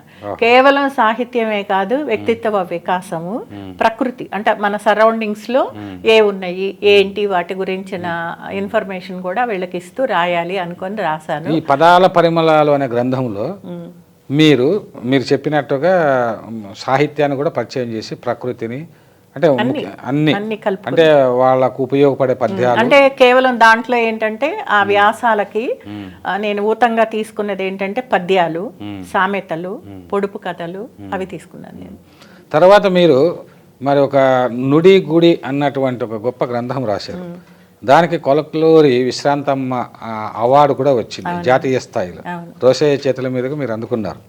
మరి ఈ యొక్క అంటే నుడి గుడి అనే పదంలోనే ఏదో ఒక సౌందర్యం కనిపిస్తుంది, తెలుగు భాషకు సంబంధించినటువంటి మాట కదండి నుడి గుడి. ఈ పుస్తకం గురించి కాస్త వివరించండి. అంటే ఆ పుస్తకాన్ని కూడా నేను పిల్లల కోసం అని మొదలు పెట్టానండి. ముందు ఒక 5-6 వ్యాసాలు రాసేంత వరకు అలాగే రాశాను నేను. అయితే తర్వాత అనిపించింది, ఇంత ప్రయత్నం చేస్తూ కేవలం ఇలా ఎందుకు రాయాలి, కొంచెం స్టాండర్డ్ పెంచుకొని రాద్దాము అని అనుకొని దాంట్లో కూడా భాషని పరిచయం చేయడమే. కాకపోతే ఆ ఫార్మాట్లో లేకపోతే ఆ పద్ధతిలో మనకు తెలుగులో పుస్తకం రాలేదు. ఎలా అంటే, ఇప్పుడు ఒక పదాన్ని తీసుకుని ఆ పదాంతంగా, పదాంశంగా, పదాంత ధ్వనిగా ఉన్న పదాలని తీసుకుని, అంటే ఉపసర్గలు, ప్రత్యయాలు ఇవన్నీ చేరినప్పుడు వాటి ఆ ముందున్న పదం రూపురేఖలు మారిపోయి అర్థాలు కూడా మారిపోతాయి. అలాగనమాట. ఇందాక నేను చెప్పిన పదాన్ని ఉదాహరణగా తీసుకుని చెప్తాను నేను. ఇప్పుడు హారము అనే పదం ఉంది. హారము అనే పదాన్ని ఇందాక చెప్పినట్టు ఉపసర్గలు, ప్రత్యయాలు, లేకపోతే పదాంత ధ్వనిగా ఇలా తీసుకుంటే ఆహారము, విహారము, సంహారము, ఇలాంటి చాలా పదాలు వస్తాయి. మరి పదంలోనే పదాంత ధ్వనిగా ఉన్నది కల్హారము. అంటే అది కల్హారం అనేది అది ఒకటే పదము, కానీ ఏంటంటే దాంట్లో హారము అనేది పదాంత ధ్వనిగా ఉంది. సో అలాంటి పదాలనన్నీ నేను సేకరించగలిగినన్ని పదాలను సేకరించి చాలా, అంటే డిక్షనరీల నుంచి, తర్వాత వేరే వేరే పుస్తకాల నుంచి అన్ని సేకరించి చాలా కృషి చేశారు. ఆ పదాల ద్వారా, అంటే ఆ పుస్తకంలో ఉన్నది 108 వ్యాసాలు, అంటే 108 పదాలు. కానీ ఒక్కొక్క పదానికి ఇలా వచ్చేటువంటి పదాలన్నిటినీ తీసుకుని దాదాపుగా 3000 పదాలను నేను దాంట్లో పరిచయం చేశాను. ఈ పద్ధతిలో మనకు పుస్తకం రాలేదు. అందుకే తొట్లపాటి కుటుంబరావు గారు కూడా అన్నారు, నాకు 86 ఏళ్ల వయసు, అంటే నేను ఆ పుస్తకాన్ని ఆవిష్కరించిన రోజు ఆయన ముఖ్య అతిథిగా వచ్చారు కాబట్టి ఆయన మాట్లాడుతూ ఇలాంటి పుస్తకాన్ని నా జీవితంలో నేను ఇంతవరకు చూడలేదు. ఏబికే ప్రసాద్ గారు కూడా చెప్తాను నేను అది కూడా. అయితే అలా రాసిన సందర్భంలో మొత్తం 3000 దగ్గర 3000 పదాలు, నేను అన్ని లెక్కపెట్టలేదు. అయితే ఈ పదాలన్నిటికీ కూడా సామెతలు, నన్నయ్య దగ్గర నుంచి నిన్న మొన్న వచ్చిన ఆధునిక కవిత్వం వరకు, అది కీర్తన అవ్వనివ్వండి, పాట అయినా పద్యమైనా సామెతలైనా ఏదైనా కానీ అనమాట, వాటిని అన్నిటినీ ఉదాహరణగా తీసుకుని వాటికి ఎగ్జాంపుల్స్ ఇచ్చాను, నేను ఉదాహరణలు ఇచ్చాను. అంత పరిశ్రమ ఎవరు చేయలేదు. ఇంత పరిశ్రమ చేశారు మీరు. ఆ తర్వాత నేను విశాలాంధ్రలో ఒక్క పదం అర్థాలెన్నో అది మొదలు పెట్టానండి. అది 7 సంవత్సరాలు. దీని గురించి నుడి గుడి గురించి మాట్లాడుతున్నప్పుడు ఇంత పరిశ్రమ చేశానని మీరు అన్నారు. అంటే ఇప్పుడు ఈ వ్యాసాలన్నీ కూడా వార్తలోనే వచ్చాయి. అదే నన్నయ్య ఆంధ్ర శబ్ద చింతామణి రాశాడు తెలుగు భాష కోసం. తర్వాత చిన్నయ్య సూరి బాల వ్యాకరణం రాశాడు. భోజనపల్లి సీతారామయ్య ఆయన ప్రౌఢ వ్యాకరణం రాశాడు. ఆయన శబ్దరత్నాకరం కూడా రాశాడు. శబ్దరత్నాకరంలో ఒక పదాన్ని తీసుకొని ఆ పదం ఏ కావ్యములో వచ్చింది అని దాని గురించి ఒక లైన్ ఉదాహరణగా ఇచ్చారు. ఆ విధంగా మీరు కూడా అలా ఇవ్వలేదండి. మరి ఎలా చేశారు? అంటే ఒక చోట పూర్తి పద్యం ఇచ్చాను నేను, చాలా చోట్ల పూర్తి పద్యాన్ని ఇచ్చాను. అంటే ఆ సందర్భాన్ని వివరించాను. తర్వాత అర్ధఛాయలు అంటాం కదా మనం, అలాంటి వాటిని వివరించటము అవన్నీ జరిగాయి. అలా మీరు ఒక మంచి గ్రంథాన్ని మొత్తానికి తెలుగు భాషను నేర్చుకునేటువంటి వాళ్లకు ఉపయోగకరంగా ఉండేటువంటి ఈవెన్ లెక్చరర్స్ కూడా నుడిగూడి అనేటువంటి ఒక మంచి గ్రంథాన్ని అందించారు. అంటే సరస్వతి పుత్రికగా సరస్వతి పుత్రులు పుత్రికలు అంటే రచయితలు, కవులు, వీరిని గౌరవించాలనేటువంటి సదుద్దేశంతో మీరు ఆ ఫౌండేషన్ స్థాపించారని చెప్పారు. చాలా సంతోషం మేడం. అయితే ఇక్కడ ఇంకొక విషయం ఏంటంటే, మీరు ఇంత కృషి చేయడానికి అంటే ఒక గృహిణిగా, ఇక్కడ గృహిణిగా పిల్లలను మీరు చక్కగా పెంచి పోషించి విద్యాబుద్ధులు నేర్పించారు. అదేవిధంగా ఒక ఉపాధ్యాయునిగా అద్భుతమైనటువంటి వృత్తిని చేపట్టడమే కాకుండా వృత్తికి మీరు న్యాయం చేకూర్చారు. ఇక మరొక విధంగా చెప్పాలంటే రచయిత్రిగా, కవయిత్రిగా, మరి గజల్ కవయిత్రిగా ఎన్నో పుస్తకాలు రాసి ఇట్లా సాహిత్య సేవ కూడా చేశారు. ఇంత సేవలు చేయడానికి, ఇంత మీరు అంటే కృషి చేయడానికి మీ ఇంట్లో వాళ్ళు, ముఖ్యంగా మీ వారు కావచ్చు, మీ పిల్లలు కావచ్చు, వారి యొక్క సహకారం ఎలా ఉంది ఆ విషయం కూడా కాస్త తెలియజేయండి. అంటే ఒకటండి, నేను ఏ పని చేసినా కానీ అది ఉపయోగకరమైన పని చేస్తాను అనేది వాళ్ళ నమ్మకం. కాబట్టి నేను రాసే రచనలలో కానీ నిర్వహించే కార్యక్రమాలలో కానీ వాళ్ళ తోడ్పాటు ఉంటుంది నాకు. అది లేకుండా నేను ఎన్ని కార్యక్రమాలు చేయలేను కదా. మేబీ వాళ్ళు నా రచనల్లో వాళ్ళు ఏమి ఇంటర్ఫియరెన్స్ ఉండకపోవచ్చు, ఎందుకంటే నా భావాలు వాళ్ళకి రావు కదా, అవి నాకు కలిగేవి మాత్రమే. ఇతరత్ర ఒక కార్యక్రమాన్ని నిర్వహించాలంటే దానికి కావలసినటువంటివి ఏంటి, ఎలాగా, ఇదంతా చేయగలిగినటువంటి సహకారం వాళ్ళ నుంచి ఉంది నాకు. అది చాలు నాకు. మీ వారి సహకారం ఎలా ఉండేదండి? అదే చెప్పాను కదండి, ఇప్పుడు ఇది వద్దు, ఇక్కడికి వెళ్ళకూడదు, ఇలా ఉండాలి, అలా ఈ ఆంక్షలు ఏవి నాకు లేవండి. చాలా ఫ్రెండ్లీ నేచర్తో ఉండేవాళ్ళు, చాలా అండర్స్టాండింగ్ ఉండేది. కాబట్టి ఆంక్షలు ఏవి లేవు నాకు. అది ఒక విధంగా నేను చిన్నప్పుడు ఎంత స్వేచ్ఛగా పెరిగానో ఇప్పుడు కూడా అలాగే ఉన్నాను నేను. మీ పిల్లలు ఏం చేస్తున్నారండి? నాకు 2 అబ్బాయిలండి. ఒక అబ్బాయి సైంటిస్టు, కెనడాలో ఉంటాడు. రెండో అబ్బాయి లా చదువుకున్నాడు, సింబయాసిస్ పూణేలో. తను జాబ్లో ఉన్నాడు. ఏం పేర్లు పెట్టారు? పెద్ద అబ్బాయి పేరు సాత్యకి ప్రసాద్ అండి, పెళ్ళైపోయింది, ఓ పాప ఉంది. చిన్న అబ్బాయి పేరు శ్రీకర ప్రసాద్. సాత్యకి అని పేరు పెట్టారు. సాహిత్యం మొత్తానికి సాహిత్యం స్ఫురణ తెచ్చే విధంగా. తర్వాత మీ జీవితంలో అంటే ఒక మనిషి జీవితంలో కొన్ని విషాద ఘట్టాలు ఉంటాయి, కొన్ని ఆనందకరమైన సన్నివేశాలు ఉంటాయి. కాబట్టి మీ జీవితంలో బాగా అంటే మిమ్మల్ని బాధ పెట్టినటువంటి సన్నివేశం కానీ సంఘటన కానీ, అదేవిధంగా మిమ్మల్ని బాగా సంతోషపరిచినటువంటి సందర్భం సన్నివేశం, ఈ రెండింటి గురించి చెప్పండి. ఒక విధంగా చెప్పాలంటే నేను రెండిటిని ఇది ఇలా అయిపోయింది అది అలా అయిపోయింది అని ఎక్సైట్ అయ్యే నేచర్ లేదండి నాకు. ఏదన్నా రానివ్వండి, కామ్గా కూల్గా రిసీవ్ చేసుకోవడం వరకే. నేను చేయగలిగిన పనిని, నాకు వచ్చిన పనిని నేను చేయలేక మామూలుగా ఉంటే వేరే వాళ్ళు చేస్తున్నప్పుడు అయ్యో నేను చేయలేకపోతున్నాను అనే ఒక ఫీల్ ఉంటుంది. అదొక్కటి తప్ప నాకే ఆనందము విచారము ఏది నన్ను కదిలించదు. అంటే సంతోషానికి దుఃఖానికి అతీతంగా ఉంటున్నారు. ఏది నన్ను కదిలించదు, ఏది చెలింపచేయదు. దానికి కారణం ఏమని అనుకుంటున్నారు మీరు? నేను పెరిగిన వాతావరణం అండి. పెరిగిన వాతావరణము, పెరిగిన విధానం వాతావరణం కూడా కాదు, నేను పెరిగిన విధానం, నాకు పరిచయమైన మనుషులు, నాకు తారసపడిన అనుభవాలు, వీటన్నిటి నుంచి నేను నేర్చుకున్నది ఏంటంటే దేనికి తొణకకూడదు. ఇది నేను నేర్చుకున్నాను. లైఫ్ ఫిలాసఫీ అది నేను చిన్నప్పుడే నేర్చుకున్నాను. దేనికి తొణకకూడదు అంటే ఇప్పుడు కేంద్ర సాహిత్య అకాడమీ అవార్డు వచ్చింది అనుకోండి సపోజ్, అది మనకెవరో ఇవ్వరు కానీ వచ్చింది అనుకోండి సపోజ్, నేను ఎగిరి గంతులేమి వెయ్యను. ఇప్పుడు ఎలా ఉన్నానో అప్పుడు కూడా అంతే ఉంటాను. రోసయ్య గారి చేతుల మీదుగా, అదేవిధంగా చంద్రబాబు నాయుడు చేతుల మీదుగా మీరు కొన్ని అవార్డులు తీసుకున్నారు. అప్పుడు మీకు సంతోషం అనిపించలేదా? చెప్తున్నాను కదండి, ఒక ఎగ్జైట్మెంట్ అనేది లేదు. అంటే తీసుకున్నాను, ఓకే, ఎవరికి రాలేదు, నాకు వచ్చింది. చంద్రబాబు నాయుడు చేతుల మీదుగా మీరు ఉగాది పురస్కారం తీసుకున్నారు. అవునండి, అది 2018లో జరిగింది. తర్వాత 2018లోనే ఒక విధంగా ఏంటంటే ఆ అవార్డు నేను తీసుకునేటప్పుడు ఎక్స్పెక్ట్ చేయలేదు నేను, ఒకటి. రెండవది ఏంటంటే దానికి ఎంత వాల్యూ ఉంది, దాని యొక్క ప్రాముఖ్యత ఏంటి, ఇవన్నీ ఆలోచించలేదు నేను. దానికి కారణం ఏంటంటే అలాంటిది ఒకటి ఉంటుంది అనేది నాకు అంతకుముందు తెలియకపోవడం.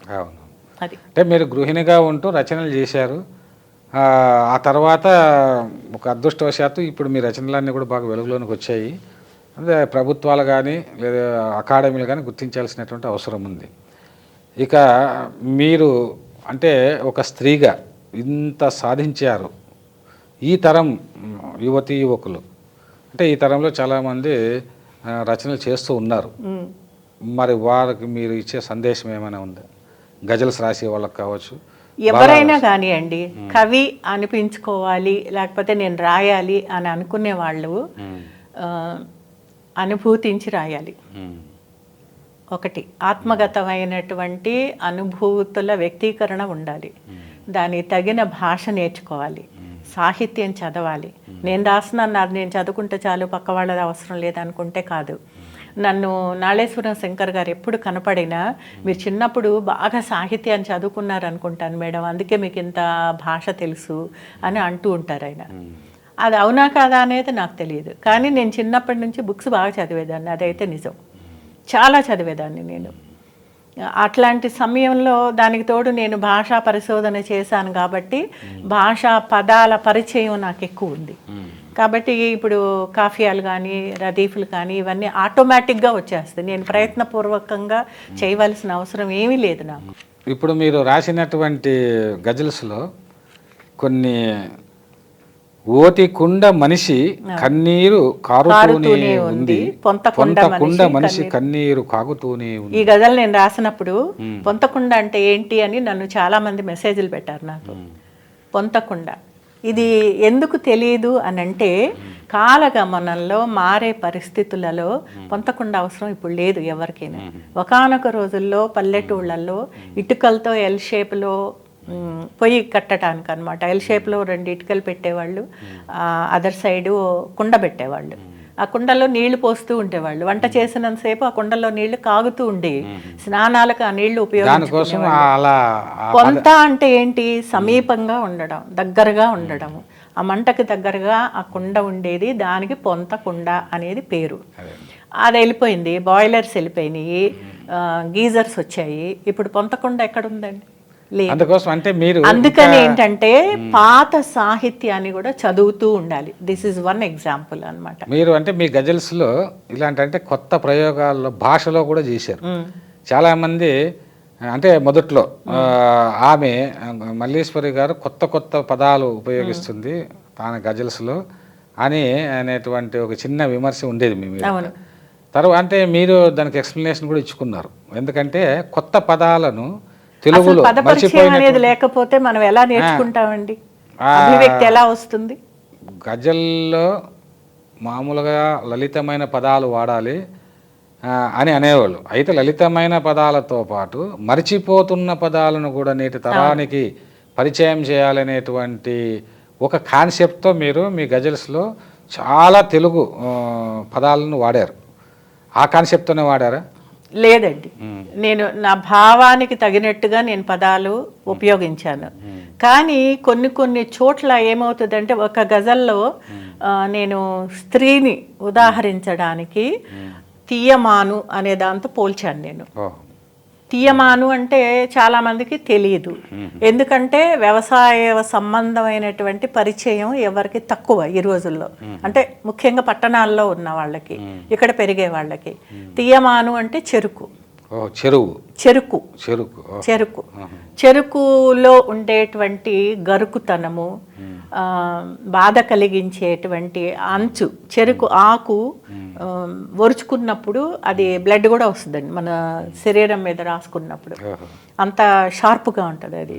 అలాగే చెరుకు పైన ఉండేటువంటి పెచ్చు చాలా మందంగా ఉంటుంది. అంటే స్త్రీ అనేది ఏ సమస్యలు వచ్చినా కూడా దానిలాగా తట్టుకొని ఉండగలుగుతుంది అనేది. లోపలికి వెళ్ళినప్పుడు అంతా మాధుర్యమే కదండి, తీయదనం.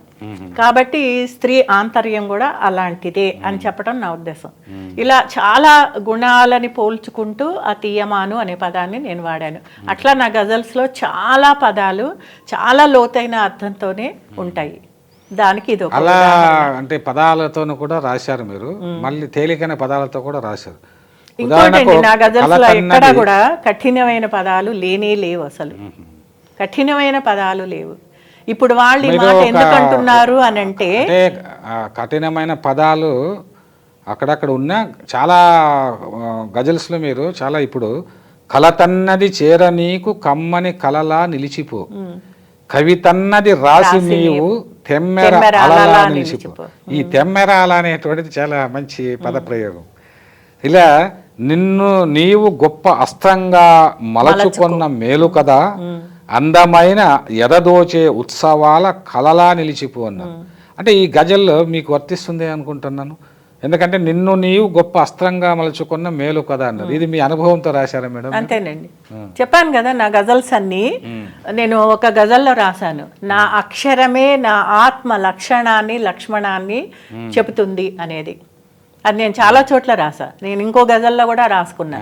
అక్షరాలు నన్ను జయగీతిక చేసి కాలానికి వినిపిస్తుంటాయి, భావాలెన్నో పద చిత్రాలుగా చేసినను చూపిస్తుంటాయి. ఇది నేను అనుకున్నది అనమాట. అట్లా నన్ను నేను తెలుపుకుంటూ నా మనస్తత్వము, నా ఆలోచన, ఇవన్నిటినీ నేను నా గజల్స్లో చాలా చోట్ల ఎక్స్ప్రెస్ చేశాను నేను. అదేవిధంగా మీరు చాలా ఇప్పుడు మామూలు జనరల్గా గజల్స్లో ప్రేమ, వియోగం, విరహము వీటిని వ్యక్తం చేస్తుంటారు. మీరు వచ్చే నిన్ను తలచి మల్లె గుబురునైపోయా నేను, నచ్చే నిన్ను తలచి ప్రేమ మొగులునైపోయా నేను. ఇక్కడ నచ్చే నిన్ను తలచి ప్రేమ మొగులునైపోయాను. మొగులు అంటే మేఘం, ప్రేమ మేఘమైపోయాను అంటే ఇలా గజలియత్తు సాధిస్తూ మీరు చాలా ఆ నింగికెంత తొందరో కడలి మీదికే ఒరుగుతోంది. అద్భుతమైనటువంటి భావచిత్రం. ఎడదకే అవును, ఎడదకే తొందరో మొగలి పొదరునైపోయా నేను. ఇక్కడ మొగలి పొదరునైపోయా నేను అని ఎందుకు మీరు అనాల్సి వచ్చింది? అంటే నాకు ఆశ్చర్యం వేసేది ఏంటంటే మొగలి పొద అనేటువంటిది కొద్దిగా మొగలి పొద ఒక విధంగా ఆకర్షిస్తుంది, ఇంకో విధంగా వికర్షిస్తుంది. ఎందుకు వికర్షిస్తుంది అంటే అక్కడ పాములు ఉంటాయేమో అనే ఒక భావన ఉంటుంది. అంటే ఈ ప్రేమ అనేది మనల్ని బాధిస్తుందేమో అని ఒక ఫీల్ ఉంటుంది. ఎట్ ది సేమ్ టైం మొగలి పూల వాసన, వాటి రంగు ఇవన్నీ చాలా ఆకర్షిస్తాయి.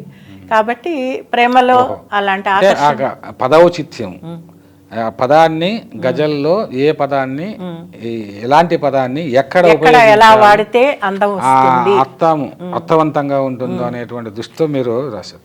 అదేవిధంగా కొన్ని గజల్స్లో మీరు చాలా అద్భుతమైనటువంటి, అంటే చిన్న చిన్న పదాలతో ఆచార్య ఆత్రేయ గారు పాట రాసినట్టుగా మీరు కొన్ని గజల్స్ రాశారు. నా నీలి కళ్ళలోని తడి నీకోసం, నా యథశ్వాసలోని వడి నీకోసం, ఎంతైనా స్త్రీ హృదయం రాగమయమే, మోస్తున్నా నే వలపు జడి నీకోసం, ఆకాశమంత ఆత్మసిరి అందేనా, నా ప్రాణతార వెలుగు మడి నీకోసం. ఇలా మీరు తడి, వడి, జడి, మడి, దడి, ప్రేమ, బడి ఇలాంటి అంత్యప్రాసాలు ఉపయోగించి చాలా చిన్న చిన్న పదాలతోనే చక్కని గజల్స్ రాశారు. అదే చెప్పాను కదండి, నేను వాడిన కాఫియాలు వైవిధ్యభరితమైన కాఫియాలు ఎవ్వరూ వాడలేదు. అంటే వైవిధ్యం అంటే కాఫియాలో వైవిధ్యం ఉండాలంటారు మీరు. ఉండాలండి, ఎప్పుడు ఒకటే రకమైన పదాలు వాడుకుంటూ ఉంటే మనకి సామెత ఉంది కదా, అంతేలేండి, అంటే చేసిందే చేసి పాడిందే పాడి, పాడిందే పాడితే ఆకర్షణ ఏమి ఉండదు దాంట్లో. అంటే ఒక వస్తువుని అందంగా ప్రజెంట్ చేయగలగడం అండి. కవితా వస్తువుగా కావచ్చు, గజల్ శిల్పంగా కావచ్చు, కవితా శిల్పంగా కావచ్చు, వస్తువుని శిల్పంగా మార్చడంలో కొత్త పద ప్రయోగాలు చేయాలని, కొత్త అభివ్యక్తులు ఉండాలని, కొత్త ఉక్తులు సూక్తులు ఉండాలని మీరు భావిస్తున్నారా? తప్పకుండా అండి. భావుకత ఉండాలి, అది కవితాత్మకంగా ఉండాలి. అంటే ప్రతి గజలు కవితాత్మకంగా ఉండకపోవచ్చు, రాకపోవచ్చు, కానీ ప్రయత్నించడంలో తప్పలేదు కదా. తప్పలేదు. అంటే కవిత్వ గజలైన, గేయమైన, వచన కవిత ఏదైనా కూడా అందులో చక్కని పదబంధాలు ఉండాలంటారు. అలంకారికమైనటువంటి అభివ్యక్తి ఉండాలి, అలంకారిక అభివ్యక్తి. అంతేకాకుండా తాత్వికత, భావుకత ఇలా ఉండాలి. అలా ఉన్నప్పుడే అది హృదయాలను కదిలిస్తుంది, పాఠకులను ఆకర్షిస్తుంది అనేటువంటి అభిప్రాయం చదివిస్తుంది. కాబట్టి మీ పుస్తకాలన్నీ అలా ఉన్నాయని అనడంలో ఎలాంటి సందేహం లేదు మేడం. మరి మీరు చేస్తున్నటువంటి కృషి, అదేవిధంగా ఈ వయసులో కూడా మీరు ఎంతో శ్రమ చేస్తున్నారు. అంటే సాహిత్యాన్ని అంతగా ప్రేమిస్తే తప్ప ఇంతలా శ్రమ చేయలేరు, ఎవరు చేయలేరండి. దాదాపుగా మీరు 50-60 పుస్తకాలు రాశారనుకుంటా.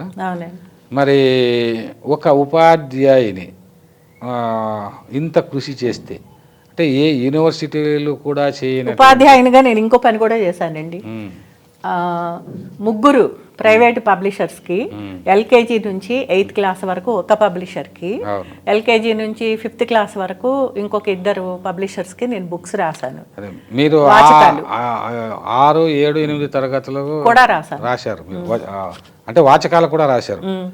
వాచకాలు రాయడం అంటే నేను ప్రత్యేకించి రాయలేదు, వేరే చోట నుంచి సమాచారాన్ని సేకరించి దాన్ని పెట్టడం జరిగింది. అంటే ఏదైనా కూడా ఇప్పుడు వాచక రచన అనేటువంటిది అనుభవం ఉన్నటువంటి ఉపాధ్యాయులు రాస్తే చాలా చక్కగా ఉంటుంది. ఇప్పుడు ప్రాథమిక దశలో తెలుగు భాష అంటే పిల్లలకు నేర్పించాలి అన్నటువంటి కాన్సెప్ట్ని అనేక మంది విద్యావేత్తలు, అదేవిధంగా సైకాలజిస్టులు, ఫ్రోబెల్లు, మాంటిసోరీ లాంటి ఒక విద్యావేత్తలు కూడా మరి చెప్పారు మేడం. కానీ ఈ కొద్ది మంది రాజకీయ నాయకులు స్వప్రయోజనాల కోసం మరి భాషను, అదేవిధంగా తెలుగు భాష పాఠ్యాంశాల్లో కానీ లేదు పాఠశాలల్లో కూడా ఉండకూడదనే కాన్సెప్ట్తో ఇంగ్లీష్ మీడియం స్కూల్ను ప్రవేశపెట్టిన సందర్భాలు చూస్తున్నాం. మరి ఇలాంటి వారు తెలిసి చేశారా, తెలియకుండా చేస్తున్నారా? మరి ఈ విధానం పట్ల మీరు ఎలా స్పందిస్తారు? అంటే ఒకటండి, ఇంగ్లీష్ వాళ్ళు భాషని పిల్లలకి నేర్పడానికి, దాన్ని ప్రచారం చేయడానికి వాళ్ళు అనేక రకాలైనటువంటి ప్రయత్నాలు చేశారు. ఉదాహరణకి ఫొనెటిక్స్ దగ్గర నుంచి ఇప్పుడు at, A T at, B A T bat, M A T mat ఇలాంటి పదాలు వాళ్ళు పుస్తకాలు రాశారు. పుస్తకాలు రాసి ప్రింట్ చేసి పిల్లలకి ఇచ్చారు. మన వాళ్ళు తెలుగులో అలా ఎక్కడ చేయలేదు కదండి. అది గవర్నమెంట్ తప్పు అవునా కాదా తర్వాత స్టేజ్. బిగినింగ్ స్టేజ్లోనే ఇప్పుడు పాఠ్యపుస్తకాల్లో కూడా ఇప్పుడిప్పుడు ఏమన్నా వచ్చాయేమో, ఈ మధ్యకాలంలో నేను చూడలేదు పుస్తకాలు. ఎలా అంటే ఇప్పుడు అలా అనేది నేర్పిస్తున్నాం మనం. అలా సిమిలర్ టైప్ ఆఫ్ వర్డ్స్, కళ, తల, ఇట్లా వాళ్ళ ఇలాంటి నేర్పించాలి కదా. అవి చెయ్యరు ఎవరు. అట్లా భాష వెనకబడుతుంది. ఇంకోటి ఇంగ్లీష్ 26 అక్షరాలే, తెలుగు అలా కాదు. మనకి 56 అక్షరాలు ఉంటాయి. అదొకటి, ఒత్తులు, గుణింతాలు ఇవన్నీ ఉంటాయి. ఇవన్నీ కూడా ఇంగ్లీషు అక్షరాల లాగా ఒక దీంట్లో ఉండవు. వంపులు, వయ్యారాలు ఇవన్నీ చాలా ఉంటాయి వీటికి. తెలుగు వర్ణమాలే చాలా కఠినంగా ఉంటుంది. కఠినంగా ఉంటుంది. నేర్చుకోవడం వల్ల మరి గొంతు కానీ మాటలు కానీ ఇవన్నీ శబ్ద ఉచ్చారణ. ఇది ఇంకొకటి అండి. ఇప్పుడు నేను ఒక ఇది కూడా రైటప్స్ నేను రాశాను గతంలో, ఒక 10 ఏళ్ల క్రితము. ఆంగ్ల మాధ్యమంలో తెలుగు విద్యా బోధన ఎలా ఉంటే బాగుంటుంది, ఎలా చేస్తే బాగుంటుంది అనేది ప్రయోగాలు చేశాను. నా క్లాస్లో నేను చేసుకున్నాను, నేను టీచర్గా ఉన్నప్పుడు. అది నేను విజయం సాధించాను నా ప్రయోగాల్లో. అంటే మన మామూలుగా ఏమంటారంటే ఆ దగ్గర మొదలుపెట్టి బండిరా వరకు బండరాత రాయిస్తారు. పిల్లలకి అది నచ్చదు.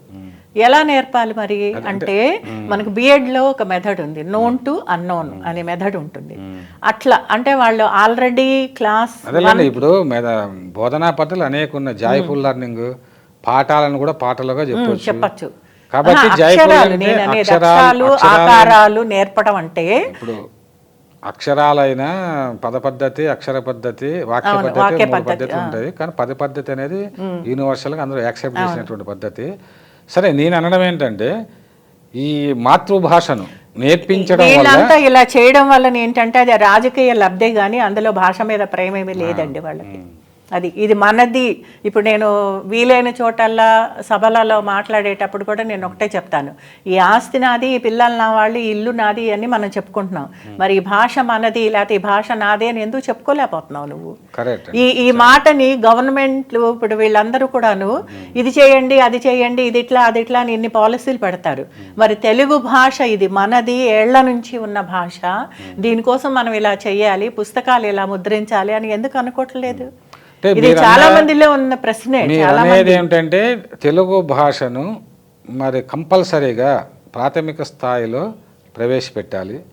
తెలుగు భాష మాధుర్యాలని విద్యార్థులకు అందించాలి.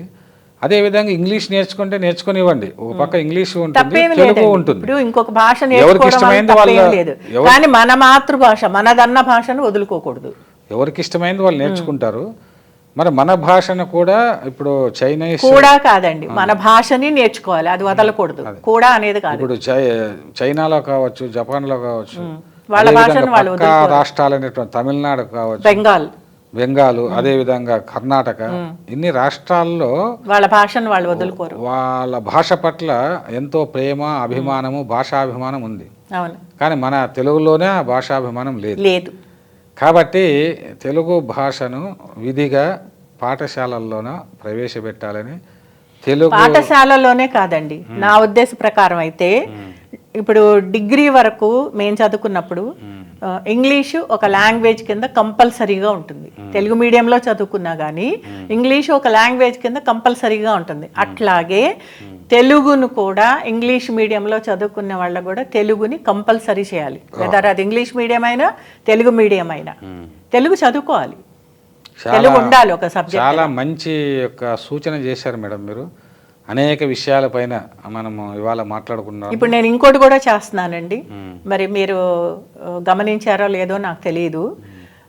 ఒకానొక సమయంలో వాట్సాప్ సమూహాల్లో 2015, 16, 17 అప్పుడు 26 నెలల పాటు అప్కమింగ్ పోయిట్స్ కోసము వొకాబులరీ మీరు ఇవ్వండి మేడం, మీ వచన కవితలు, మీ రైటప్స్ అన్నీ కూడా వొకాబులరీ డిఫరెంట్గా ఉంటుంది అని అంటే 26 నెలల పాటు నేను పద సంపద అన్న పేరుతో పదాలన్నీ నేను నానార్థాలతో సహా నేను ఇచ్చానండి. అది ప్రపంచంలో ఇంతవరకు ఏ భాషలోనూ ఎవ్వరూ చేయలేదు. ఒకటి. ఆ తర్వాత నేను పిల్లల కోసమని పదపరిచయం అన్న పేరుతో ఆడియో తయారు చేసి నా వాయిస్తోనే నేను రికార్డ్ చేసి నేను గ్రూప్స్లో పెట్టాను నేను. తర్వాత ఇప్పుడు ఒక్క పదం అర్థాలు ఎన్నో పుస్తకంలో నుంచి ఒక లెక్చరర్, ఒక ఆమె శ్రీదేవి అని, నేను రాసిన వ్యాసాలన్నింటినీ రోజుకు ఒకటి చొప్పున చదివి వీడియో కింద తను పెడుతూ అంటే ఆ విధంగా అంటే భాషని ప్రచారం చేయాలి. అది ప్రతి ఒక్కళ్ళు పూనుకొని భాష కోసం ప్రయత్నిస్తే భాషని ఎవరైనా ఎందుకు మర్చిపోతారు? మీరు అలా ప్రచారం చేయడానికి కొన్ని గేయాలు కూడా క్యాసెట్లుగా చేశానండి. శ్రీకారం అని అంటే అది పిల్లల కోసం చేసింది, భాష కోసం కాదు, పిల్లల కోసం బాలగేయాలు. అది అంటే ఆ రకంగా భాషను కూడా నేర్పించినట్టే అవుతుంది కదా. చాలా సంతోషం మేడం, మీరు అనేక విషయాలు మీరు చేసినటువంటి కృషి. అంటే బాలగేయాల్లో ఇంకొకటి చేశానండి. ఒక వస్తువు తీసుకొని, సపోజ్ ఒక పువ్వు ఉందనుకోండి, మామూలుగా ఆ పువ్వు గురించి వాటికి ఉండే పేర్లు ఏంటి, వేరే పేర్లు ఉంటాయి కదా, పువ్వు అనేది ఒకటే కాదు కదా, కుసుమము, సుమము, ఇలా చాలా పేర్లు ఉంటాయి. అంటే అదొక్కటి చదువుకుంటే ఆ వస్తువు గురించినటువంటి ఫండమెంటల్ నాలెడ్జ్ వస్తుంది వాళ్ళకి. అలా వచ్చేలాగా గేయాలు రాశాను నేను. ఊరికి గేయం రాసాం కాదు, అదే ఏదో ఒక మీరు ఒక ప్రయోజనాన్ని ఆశించి గేయాలు కానీ అవన్నీ నేను పాడి వాట్సాప్ గ్రూప్స్ లో నేను పెట్టాను. అంటే తెలుగు ఒక భాషను భావితరాలకు అందించాలనేటువంటి ఒక లక్ష్యంతో, ఒక దీక్షతో, ఒక పట్టుదలతో మీరు వాచకాలు రాశారు, గేయాలు రాశారు, క్యాసెట్లు చేశారు, పాడారు, బోధించారు, ప్రచారం చేస్తూ ఉన్నారు. చాలా సంతోషం మేడం. భాష కోసం మీరు చేస్తున్నటువంటి తెలుగు భాష తల్లి, ఆమె ఒక కళామ తల్లి అనుకోవాలి, చేస్తున్నటువంటి కృషి చాలా అద్భుతము. చాలా ధన్యవాదాలు. మీరు మా యొక్క స్టూడియోకి వచ్చి అనేక విషయాలపైన కూలంకషంగా కుండబద్దలు కొట్టినట్టు మీ అభిప్రాయాలన్నీ కూడా తెలియజేసినందుకు, మరి మీరు ఆశించినట్టుగా ఇప్పుడు ఈ యొక్క ఛానల్ని చూస్తున్నటువంటి వాళ్ళు మేధావులు అందరూ ఆలోచించి తెలుగు భాష, మరి తెలుగు సంస్కృతి, వీటి వ్యాప్తి కోసం అటు పాఠశాలల్లో కావచ్చు, ఇటు విశ్వవిద్యాలయాల్లో కావచ్చు, అదేవిధంగా పత్రికల్లో కావచ్చు, ఎక్కడైనా సరే తెలుగు భాష ప్రచారము, వాటి యొక్క ప్రాధాన్యం గురించి ఊరికే ప్రచారం మేము చేస్తున్నాము అనుకోవడం కాదండి. రియల్గా నిజాయితీగా నిబద్ధతతో మాతృభాష తల్లిని మనం ఎలా ప్రేమిస్తున్నామో అలాగే మన భాషను కూడా ప్రేమించాలి. అట్లాంటి ప్రేమించేటువంటి వాళ్ళందరూ కూడా తెలుగు భాష కోసము, తెలుగు భాష వ్యాప్తి కోసము, తెలుగు సాహిత్య వ్యాప్తి కోసము కృషి చేయాలని, మీరు ఇంతవరకు చెప్పినటువంటి ఈ యొక్క భావాలన్నీ కూడా, మీ రచనలు, భావాలు ఇవన్నీ కూడా ముందు తరాల వారికి ఎంతగానో ఉపయోగపడాలని కోరుకుంటూ, మాకు మీ విలువైనటువంటి కాలాన్ని మాకు కేటాయించినందుకు మీకు కృతజ్ఞత తెలియజేస్తున్నాము. మీకు కూడా కృతజ్ఞతలండి. తెలుగు వన్ ఛానల్ ప్రేక్షకులందరికీ కూడా నమస్కారం, ఈ అవకాశాన్ని నాకు ఇచ్చినందుకు. ఇదండి ఈ వారం అక్షరం. వచ్చే వారం మరొక రచయితతో ముఖాముఖి కొనసాగిద్దాం. అంతవరకు సెలవు.